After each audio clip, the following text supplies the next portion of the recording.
नमस्कार, स्वागत है आपका स्वदेश विशेष में। मैं हूं उत्कर्ष त्रिवेदी। आज क्या है विशेष ये है कि आपने अक्सर तो सुना होगा कि दुनिया का बॉस अमेरिका है।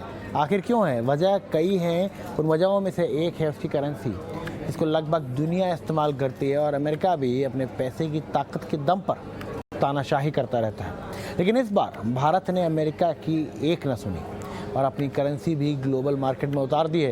यानी कि भारतीय मुद्रा रुपए में भी अब आयात निर्यात होने जा रहा है। दरअसल दुनिया भर में के जो कारोबारी हैं, इस रुपए को लेकर दिलचस्पी थी। वहीं भारतीय रिजर्व बैंक के इस कदम के बाद भारत को क्या क्या फ़ायदा होगा? सवाल ये भी है कि क्या इससे आम आदमियों को फ़ायदा होगा? क्या डॉलर घटेगी भारत की निर्भरता, या फिर अमेरिका भारत पर डालेगा फिर से दबाव? अपनी करेंसी में अंतर्राष्ट्रीय ट्रेड के क्या फ़ायदे हैं? इन तमाम मुद्दों पर होगी चर्चा, लेकिन पहले देख लेते हैं रिपोर्ट। अब रुपए की चमकेगी किस्मत, डॉलर से होगी अब सीधी टक्कर, दुनिया में चलेगा देश का सिक्का।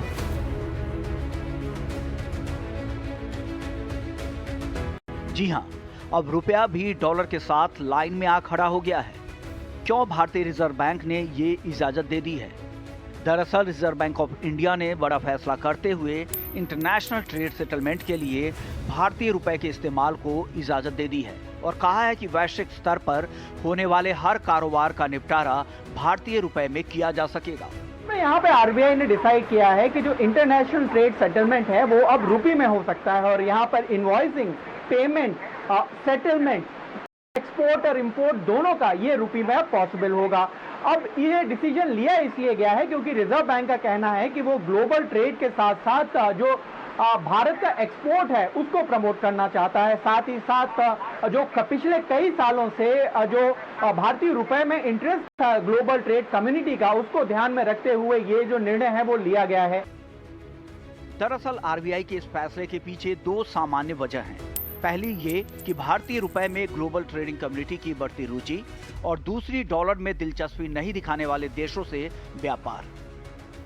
भारत को अब उन देशों या उन कंपनियों से व्यापार करने में आसानी होगी जिनकी डॉलर में लेन देन करने की दिलचस्पी नहीं थी।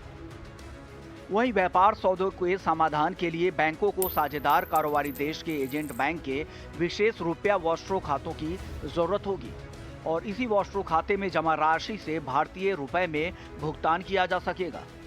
आरबीआई के इस फैसले से भारतीय रुपए में इनवॉइसिंग, पेमेंट और इंपोर्ट एक्सपोर्ट का निपटारा किया जा सकेगा।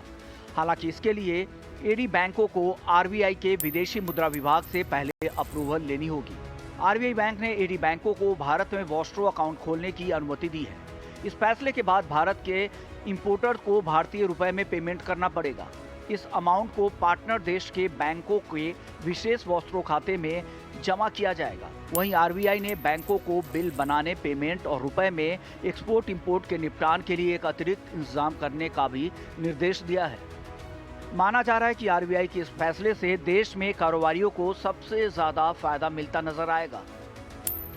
बता दें कि अभी तक ग्लोबल ट्रेड डॉलर में किया जाता था और वहीं नई व्यवस्था के आने पर डॉलर से निर्भरता घट जाएगी।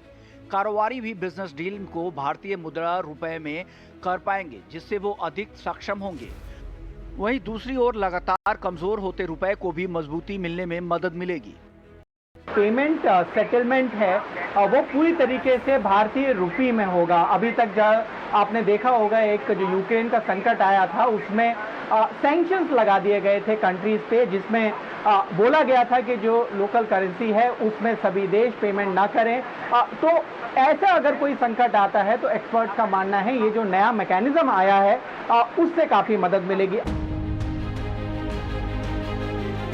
दरअसल दुनिया में अब तक मान्य अंतर्राष्ट्रीय मुद्रा अमेरिकी डॉलर रही है और अमेरिका की अपनी मोनोपोली भी है। रूस और यूक्रेन युद्ध के बाद अमेरिका ने पूर्व के कई देशों पर डॉलर में रूस के साथ व्यापार करने पर रोक लगा दी थी और विदेशों में रूस के बैंक खातों को फ्रीज कर दिया था, जिसके बाद अपनी करेंसी को सुरक्षित करने के लिए रूस ने एक और कदम उठाया। रूस ने प्राकृतिक गैस खरीदने वाले यूरोपीय संघ के देशों से मांग की गई वो डॉलर या यूरो की बजाय बिल का भुगतान रूबल में करे, जिसके बदले वो सस्ते दामों पर भी तेल देने को राजी तैयार था। इसी सस्ते तेल का लाभ उठाने के लिए इस तरह का मैकेनिज्म तैयार किया गया है, जिससे भारत को काफी फायदा होगा। हालांकि अमेरिका, क्वाड के देश, यूरोप के कई देश भारत पर रूस से कच्चे तेल का इंपोर्ट नहीं करने के लिए दबाव बना चुके हैं, लेकिन भारत ने इस दबाव को दरकिनार कर साफ कर दिया है कि वो अपना हित सबसे पहले देखेगा। दरअसल गिरता रुपया मजबूत होते डॉलर के चलते इस तरह का कदम जरूरी भी था, क्योंकि डॉलर की मोनोपोली भी तोड़ना जरूरी है। इससे पहले रूस और भारत के आर्थिक संबंधों में भरोसा इस कदर बढ़ रहा है कि रूस से दूसरे सबसे बड़े बैंक वीटीवी ने भारत से व्यापार में यहां की करेंसी रुपया से लेन देन की घोषणा की, यानी भारत और रूस रुपए और रूबल में व्यापार करेंगे। इसके साथ ही वाणिज्य मंत्रालय ने रिजर्व बैंक ऑफ इंडिया से चीन के साथ भी रुपए और युआन में कारोबार करने के विकल्प को आजमाने के लिए कहा है। भारत ऐसा विदेशी मुद्रा डॉलर और यूरो की बढ़ती कीमतों और उसकी कमी अंतर्राष्ट्रीय व्यापार में डॉलर और यूरो काफी लोकप्रिय और स्वीकार है। दुनिया भर के केंद्रीय बैंकों में जो विदेशी मुद्रा भंडार होता है उसमें 64% अमेरिकी डॉलर होते हैं। ऐसे में रुपए में व्यापार करने का विकल्प आने से ऐसे देशों से व्यापार करना और आसान होगा। वैसे भी जिस तरह से कई प्रोडक्ट की कीमतें भी तेजी से बढ़ रही हैं, इसलिए मजबूरन भारत जैसे देशों को वैकल्पिक रास्ते तलाशने पड़ेंगे। उम्मीद है कि एक्सपोर्ट में भारतीय रुपए के इस्तेमाल से ग्लोबल ट्रेडिंग में रुपए को बढ़ावा मिलेगा और भारतीय रुपए में मजबूती आएगी। ईटी नाउ स्वदेश।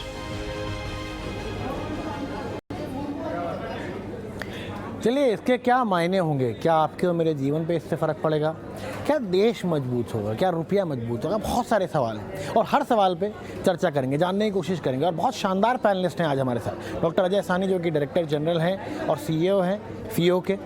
Farmer RBI deputy governor R Gandhi हमारे साथ मौजूद हैं और प्रसन्नजीत बासु जो कि चीफ इकोनॉमिस्ट हैं ICICI सिक्योरिटीज़ के, वो मौजूद हैं। सबसे पहले R गांधी सर, आपके पास आना चाहूँगा मैं।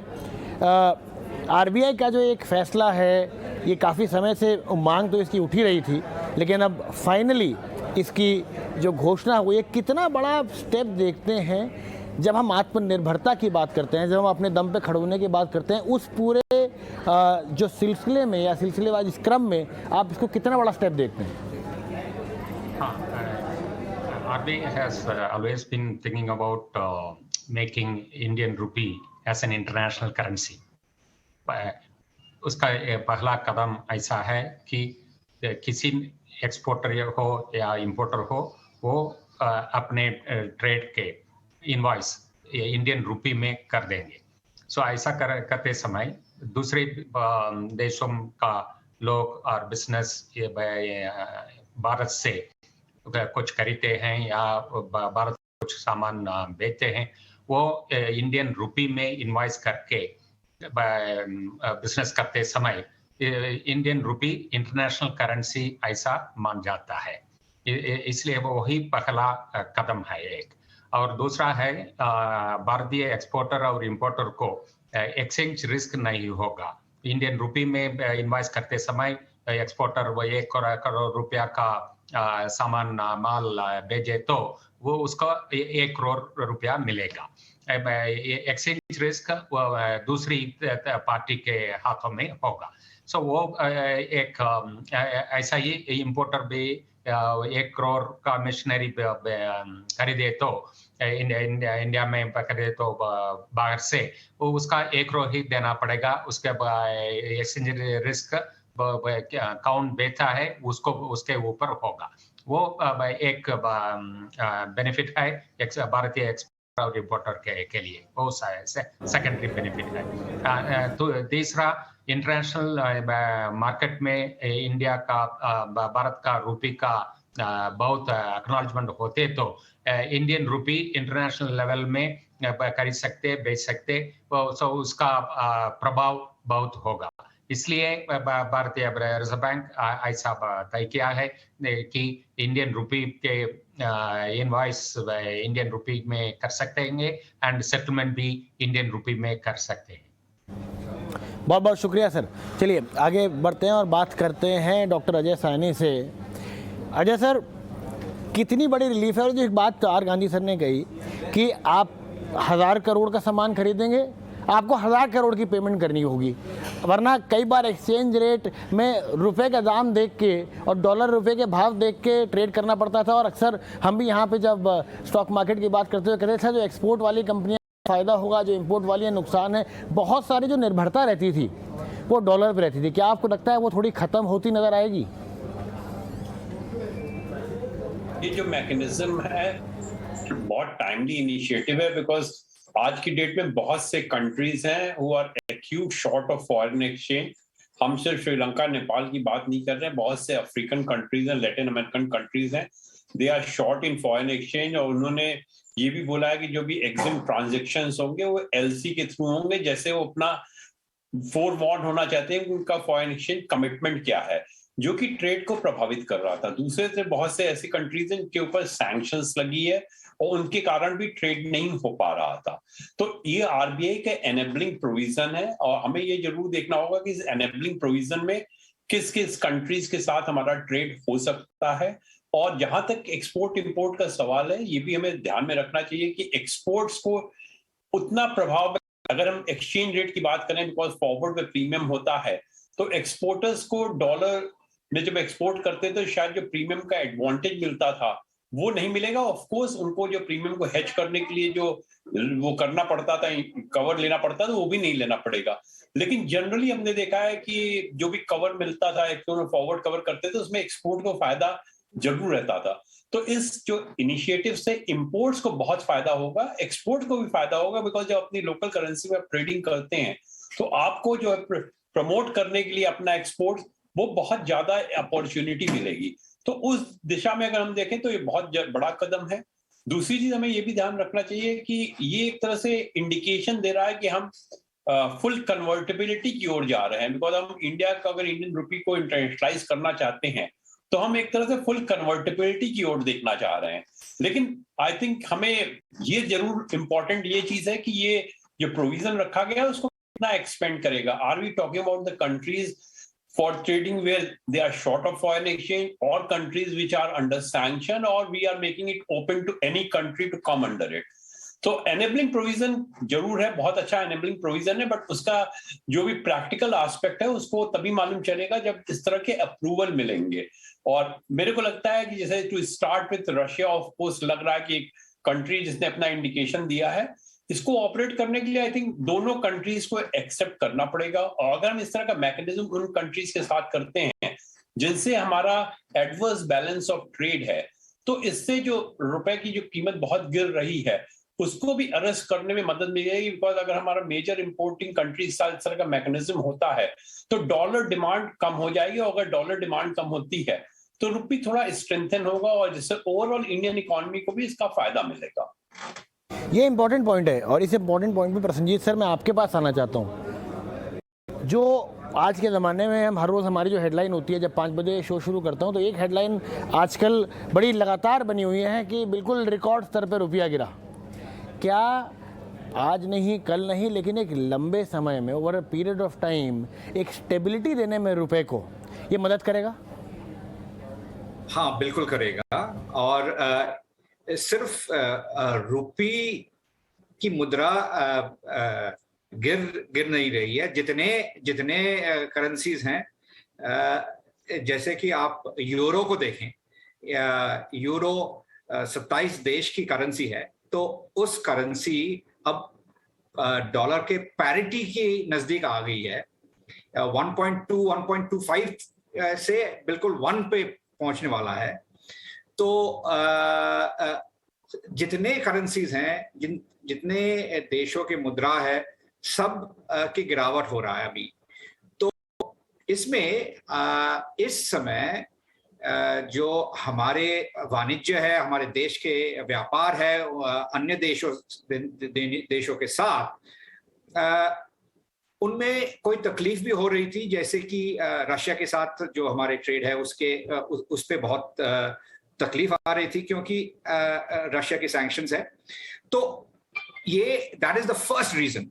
बट उससे भी पहले अगर आप देखें तो हमारे जो एक्सपोर्ट मार्केट्स हैं,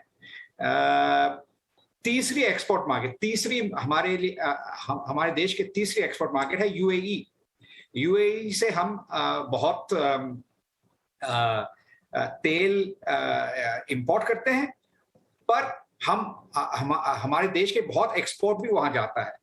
तो अगर यूएई के साथ हमारे ट्रेड, हमारे वाणिज्य रुपी हमारे अपने में हम सेटल कर सकते हैं, तो बहुत इससे इसका बहुत ही this will be very useful. और उसके अलावा अगर आप देखिए बांग्लादेश जैसे हैं, बांग्लादेश के साथ हमारे बहुत ट्रेड है। Bangladesh is a major export market for us. अगर बांग्लादेश, नेपाल जो हमारे पड़ोस देश हैं, श्रीलंका, इन देशों में फॉरेन एक्सचेंज की थोड़ी कमी हो सकती है, तो उन लोगों ने हमारे साथ अगर अपना रुपी से ट्रेड सेटल कर सकते हैं, उनके लिए बहुत यूजफुल होगा। अच्छा, और एक चीज है कि अगर ऐसा शुरू हो तो इन देशों के सेंट्रल बैंक्स उनके फॉरेन एक्सचेंज रिजर्व्स में रुपी को इस्तेमाल करना शुरू करेंगे, और इससे हमारा जो मुद्रा है, करेंसी जो है, वो इंटरनेशनलाइज हो जाएगा, जैसे कि अंतरराष्ट्रीयकरण होगा हमारा मुद्रा का। तो चलिए जी आर गांधी सर आपके पास चलते हैं। वेरी इंपॉर्टेंट क्वेश्चन यहाँ पर ये है कि जो हम डॉलर डिप्लोमेसी सुनते हुए आए थे, अब क्योंकि डॉलर डिप्लोमेसी रही है and US wants to make sure कि डॉलर की वो डिप्लोमेसी बनी रहे, तो क्या यूएस हमारे इस कदम को बड़ा वेलकम करेगा, और अगर नहीं करेगा तो क्या किसी तरीके की प्रॉब्लम्स खड़ी करने की कोशिश कर सकता है यूएस इस पूरी प्रोसेस में? वो तो डिप्लोमेसी का बात है, वो दूसरी बात है। इंटरनेशनल लेवल में यूएस के तौर पर भारतीय ट्रेड इंटरनेशनल वर्ल्ड ट्रेड में बहुत कम है, 2% या 3% ही होता है। सो इसमें कुछ डॉलर से निकल के INR में सेल करे तो उसका प्रभाव तो उतना यूएस को उतना नहीं होगा, इसलिए मैं समझता हूँ वो उसका उतना परवाह नहीं करेंगे। Economically US will not be affected by this, बहुत कम असर होगा। सो उसकी वजह से उसका कुछ नहीं होगा। डिप्लोमेसी के तौर पर और कुछ हो सकता है, वो हम नहीं बात कर सकेंगे, हमारा उसका उतना अनुमान नहीं है, बट इकोनॉमिक लेवल में उसका उतना असर नहीं होगा। एक पॉइंट है। दूसरा पॉइंट ऐसा है कि ये INR का इनवॉइसिंग और सेटलमेंट दोनों देशों के बीच में दोनों तरफ का ट्रेड होता, तो ऐसा है कि हम वही देश से इंपोर्ट भी करते हैं, उसी देश को कुछ एक्सपोर्ट करते हैं। ऐसा करते समय ये आसानी से शुरू हो सकता है। सिर्फ एक्सपोर्ट करते हैं या सिर्फ इंपोर्ट करते हैं उधर से, उस समय में INR इनवॉइसिंग एंड सेटलमेंट उसका उतना सक्सेस नहीं होगा। जो दोनों तरफ होना चाहिए ट्रेड, तो दोनों कंट्री के बीच में इधर से भी उधर बिजनेस होने का है, उधर से भी इधर बिजनेस आने का है। ऐसा है तो INR इनवॉइसिंग, INR सेटलमेंट बहुत सक्सेस होगा। अजय सर, आपके पास आता हूँ। जैसे कि आपने कहा कि कई सारी ऐसी कंट्रीज़ थी, देखिए रशिया तो एक हो ही गया, लेकिन बाकी भी कई सारी ऐसी कंट्रीज़ थी जहाँ पर उनके जो फॉरेन फंड्स हैं वो इतने ज़्यादा नहीं थे, या इतने लिक्विड फॉरेन फंड्स उनके पास नहीं होते, फॉरेन करेंसी नहीं होती। कौन कौन से स्पेसिफिक मार्केट्स ऐसे हैं जिससे जो है उनको बूस्ट मिलेगा हमारे लिए? जैसे बताया कि बहुत से अफ्रीकन कंट्रीज हैं, अगर आप देखिए इथियोपिया की बात कीजिए, केन्या की बात कीजिए, जिबूती की बात कीजिए, बहुत से ऐसे कंट्रीज हैं जिन्होंने अपनी फॉरेन एक्सचेंज पोजीशन को देखते हुए जो ट्रेडिंग रिस्ट्रिक्ट कर दी है, LC ट्रेडिंग ही अलाउ कर रहे हैं, अदर टर्म्स ऑफ ट्रेड पे वो ट्रेड नहीं अलाउ कर रहे हैं। ऐसे बहुत से लैटिन अमेरिकन कंट्रीज हैं।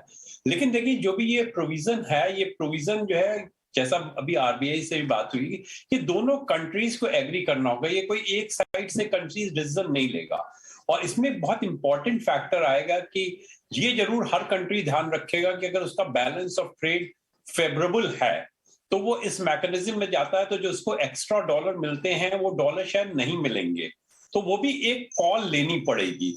ऑफ कोर्स दैट्स व्हाई से कि ये मैं अभी इस प्रोविजन को डाउन प्ले करना चाहता हूं। मैं ये देखना चाहता हूं कि कौन से कंट्रीज या कौन से प्रोडक्ट या कौन सी एंटिटीज को ये दिया जा रहा है, बिकॉज उसके ऊपर डिपेंड करेगा। एनेबलिंग प्रोविजन बहुत अच्छा है, जिससे इंडियन एक्सपोर्ट इंपोर्ट करेंसी के जो इंटरनेशनलाइजेशन है सब है, लेकिन आई थिंक क्रूशियल इश्यू यही होगा कि are we starting this provision for 1 or 2 countries or we are expanding to number of countries। मेरे को लगता है इस to start with हमें 1-2 ही कंट्री शायद इसमें शुरू में आ पाए, और ओवर पीरियड ऑफ टाइम जब एक्सपीरियंस ज्यादा हो जाएगा, ऑफ कोर्स इंडिया को सिमिलर मैकेनिज्म का एक्सपीरियंस है ईरान के साथ ट्रेड करने का, और हमारे बैंक जो है वो इक्विप भी हैं इसको प्रोविजन को करने के लिए। लेकिन मैं अभी ये नहीं सोचता कि ये प्रोविजन एक बहुत जनरल प्रोविजन बन के आएगा और हर कंट्री के साथ हम ये ओपन कर देंगे, बिकॉज हर कंट्री इसमें कॉल लेगा कि उसको क्या फायदा है। जैसे हम बात करें बांग्लादेश की, बांग्लादेश से हमारा बहुत फेवरेबल बैलेंस ऑफ ट्रेड है, सब्सटेंशियल है, तो जो डॉलर हमें बांग्लादेश से मिल रहे हैं अगर हम इस करेंसी में करते तो वो डॉलर हमें नहीं मिलेंगे। तो ये कॉन्शियस कॉल होगा, बिकॉज अगर हम रूपी में करते शायद हमारा एक्सपोर्ट और बढ़ जाए। एक बैलेंसिंग करनी पड़ेगी। मेरे को ये लगता है कि ये एक एनेबलिंग प्रोविजन है, इसको हमें बहुत ज्यादा अभी ये नहीं सोचना चाहिए कि बहुत ज्यादा तेजी में बढ़ाया जाए। चलिए, बहुत बहुत शुक्रिया आप सभी का हमारे साथ जुड़ने के लिए और हमें इस बारे में और जानकारी देने के लिए। आगे बढ़ते हैं।